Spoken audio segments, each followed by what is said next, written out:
Сәлеметсіздер ме балалар? Бүгін 146 сабақ 4-ші және 5-ші тапсырманы қарастыратын боламыз. 4-ші тапсырмада теңдеулерді құрамыз және 5-ші тапсырмада жылдамдыққа берілген балалар. Есептің сызбасын сызып және оны қарастыратын боламыз. 4-ші тапсырмада қазір теңдеу құрастырамыз. Соған өздерің ары қарап жалғастырып шығаратын боласыңдар. Жарай ма балалар? Бірінші тапсырмада, А тапсырмасында 565 пен 633 сандарының қосындысын бірнеше есе кеміткенде 266 саны шықты. Белгісіз сан нешеге тең дейді. 565 пен 633 сандарының қосындысын деп тұр, демек жақшаға аламыз. Бірнеше есе кеміткенде, демек есе кеміткенде бөлеміз, бірнеше есе ол белгісіз, демек x дейміз. 266 саны шықты дейді. Тең болады 266-ға. Арғарап теңді құрастырдық, арғарап шығару қиын емес балалар. Енді бұл А тапсырмасы болатын, енді Ә тапсырмасын құрастырамыз.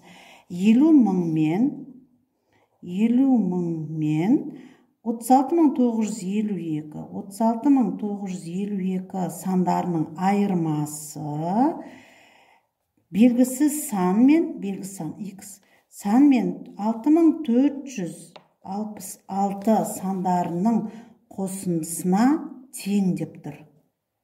Түсінді қоя балалар? Қалай теңдеу құрастырып жатқанымызды арғарап осы теңдеуді арғарап шығаратын боламыз.